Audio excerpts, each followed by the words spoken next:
Let me ask you something before we begin. Have you ever looked at someone else's life and quietly felt like you were falling behind? Not because you're lazy, not because you don't try, but because no matter what you do, someone else always seems ahead. If you've ever felt that way, this story is about you. We live in a world full of noise. Everywhere you look, someone is winning. Someone is richer. Someone is more confident. Someone is more attractive. Someone has better grades, a better phone, a better body, a better life. And at first, you don't even notice what's happening. You're just scrolling, just watching, just comparing. But slowly, without realizing it, something inside you changes. You start comparing your journey with someone else's highlight. You compare your pain with their smile. You're behind the scenes with their best moments. You're chapter 1 with their chapter 10. And one day, you wake up feeling like you are late to a race you don't even remember signing up for. That's the invisible war. Not loud, not violent, silent, constant, and exhausting. I know this war well because I lived in it. My name is Ethan. I was 17 when comparison started to take everything from me. I wasn't doing terribly in life, but I wasn't winning either. And in a world obsessed with winning, not winning feels like failing. I was skinny, quiet, average. Not the smartest. Not the funniest. Not the one people noticed when I walked into a room. And every day, life reminded me of that. There was Liam, the class topper. Perfect grades, effortless confidence. Teachers loved him. He never looked tired. It was like success followed him naturally. Then there was Chris. Sharp jawline, strong body, new sneakers every month, a girlfriend who waited for him after class. And Mason with his followers, parties, photos with famous people, and a life that looked like it belonged on a screen. And then there was me. Same 2 shirts. A cracked phone. A few friends. No spotlight. No applause. Just me, watching everyone else move forward while I stood still. And the worst part wasn't that they were doing well. The worst part was what I started telling myself because of it. Every night, I whispered the same sentence in my head. I'm not enough. At first, it was just a thought. But thoughts repeated enough times become beliefs. And beliefs turn into behavior. I stopped trying as hard in class because what was the point? Someone else always did better. I stopped going out because everyone else seemed to have someone, and I had no one. I stopped taking care of myself because I felt like I didn't deserve to feel good. I would scroll through social media for hours, liking pictures of other people's happiness while quietly hating my own reflection. I wasn't lazy. I wasn't broken. I was tired. Tired of never feeling like I was enough. My parents thought I was fine. I smiled at dinner. I said, I'm okay. I didn't cry. I didn't scream. I didn't ask for help. But inside, I was drowning. I started wondering something dangerous. If I disappeared, would anyone even notice? That's what comparison does. It doesn't just make you jealous. It makes you invisible to yourself. It convinces you that your life doesn't matter because someone else is doing better. And here's the truth I didn't understand back then. Life is not a race. Everyone is on a different road. Some people start earlier. Some move faster. Some take longer. But no one is going to the same destination. I didn't know that. I thought I had to be like them. I thought I had to look like them, live like them, win like them. And every day I tried to become someone else, I lost a little more of who I was. I didn't want to be Ethan anymore. I just wanted to be anyone but me. But this story isn't about losing yourself forever. It's about the moment you realize something important. You were never born to compete. You were born to become. And this is where everything begins. At first, I didn't realize I was losing myself. Comparison doesn't attack you all at once. It enters quietly. One thought at a time. One glance. One scroll. One small sentence that repeats in your head until it feels like truth. I'm not enough. I compared everything. My grades with the top students. My body with the boys who went to the gym. My phone with theirs. My clothes. My confidence. My future. Even my silence with their loud laughter. No matter where I looked, someone else seemed to have more. And every comparison took something away from me. In class, I sat there pretending to listen, but my mind was always racing. Liam already knows the answer. Why even try? Chris will get the attention anyway. Why speak? Mason's life is exciting. Mine is boring. Slowly, my hand stopped going up. My voice stayed inside. Not because I had nothing to say, but because I believed no one wanted to hear it. Outside of school, it got worse. I would come home, throw my bag on the floor, lie on my bed, and open my phone. One scroll turned into an hour. An hour turned into the whole night. I watched people my age living lives that looked perfect. Traveling, smiling, winning. And with every picture, something inside me sank deeper. I started hating my reflection. I avoided mirrors. I avoided photos. I avoided people. I told myself I was just tired, but the truth was heavier. I was ashamed of being me.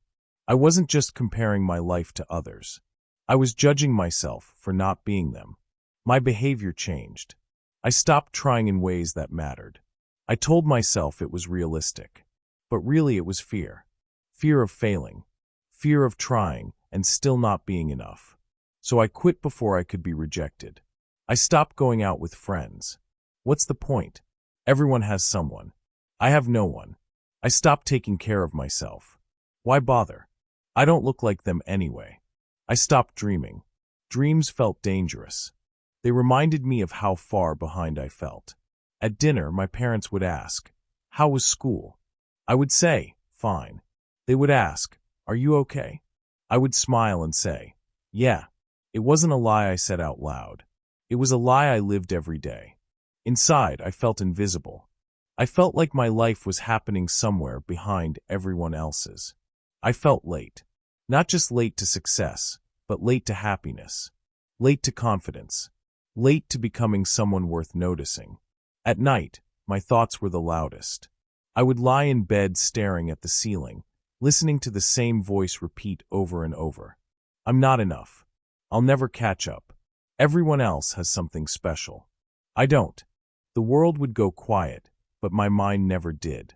I started asking myself questions that scared me. What if I never become anything? What if this is all my life will ever be? What if no one ever sees me? And then the darkest question of all came softly, without drama. If I disappeared, would it even matter? That's when I understood something too late. Comparison wasn't just making me jealous. It was making me disappear. It was erasing my effort, my personality, my dreams. It was turning me into a shadow of someone who used to hope. The most dangerous part of comparison is not seeing others win. It's believing their success means your failure. It's forgetting that life is not a single path with one finish line. But I didn't know that yet. At that point, I didn't want to grow. I didn't want to compete. I didn't even want to be better. I just wanted the pain to stop. I wanted the noise in my head to go quiet. And that's when I reached the lowest point.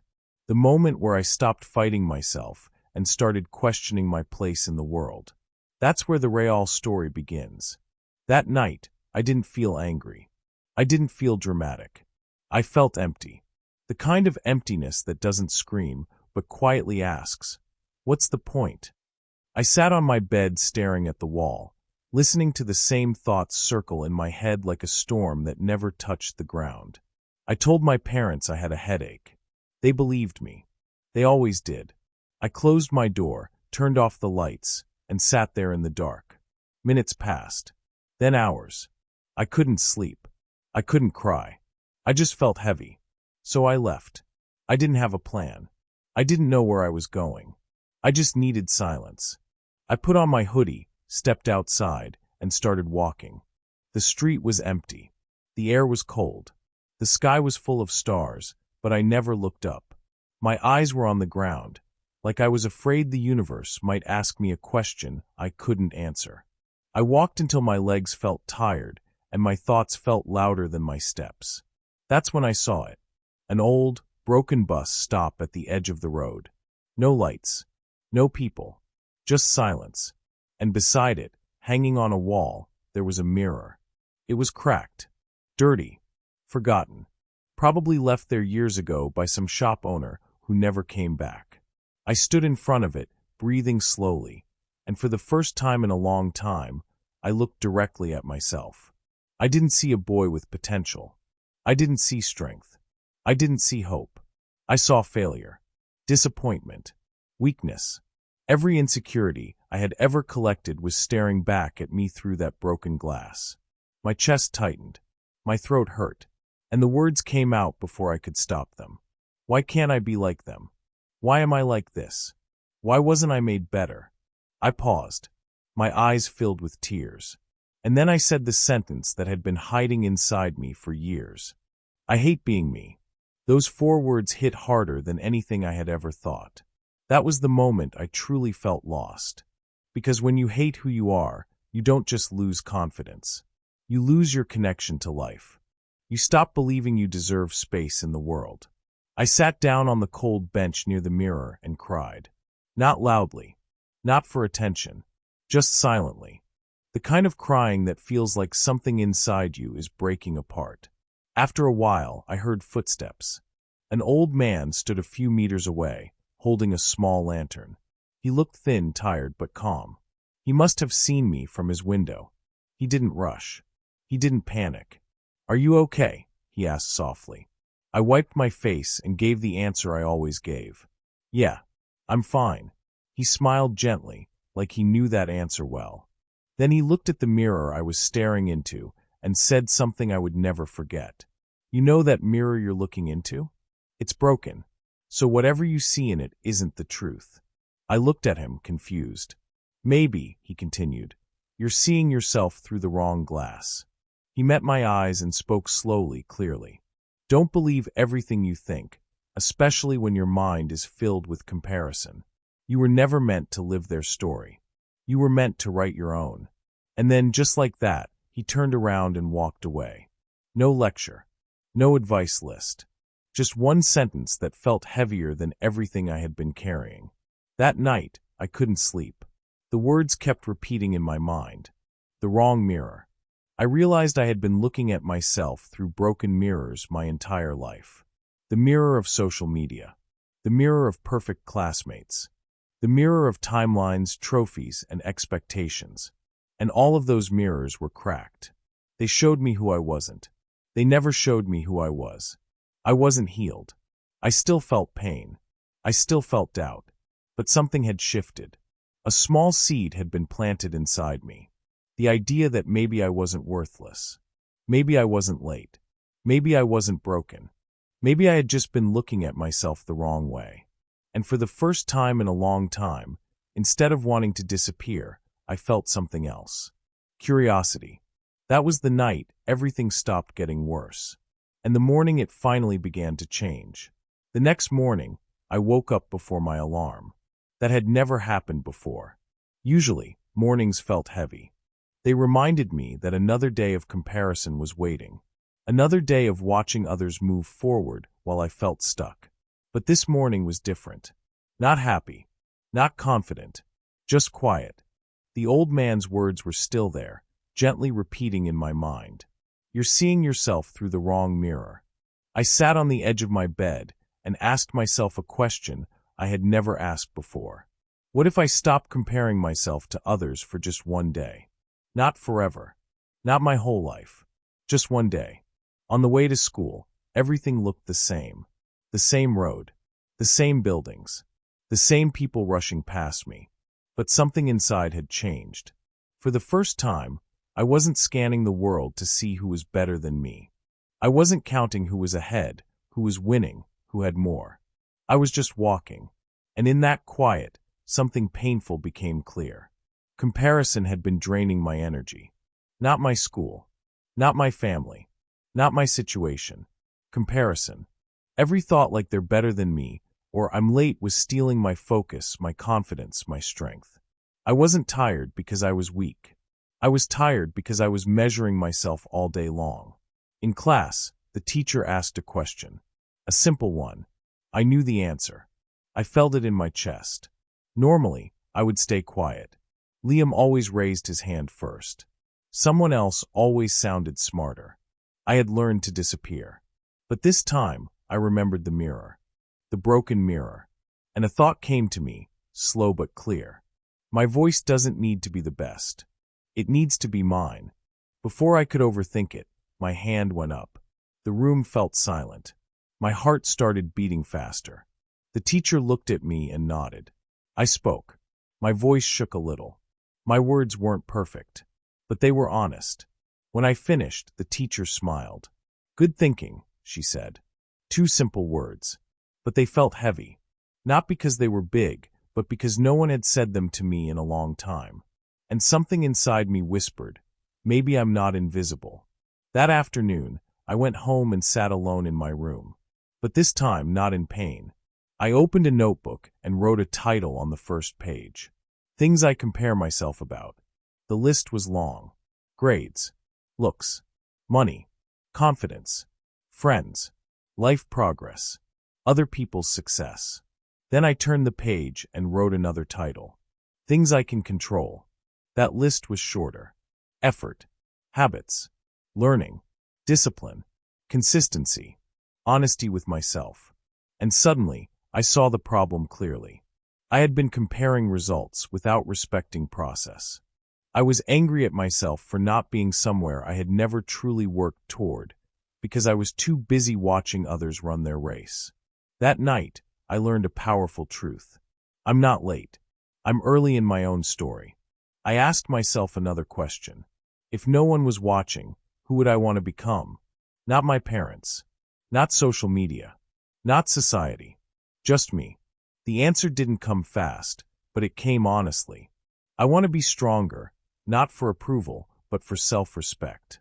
I want to learn, not to win, but to grow. I want to build something, even if no one claps.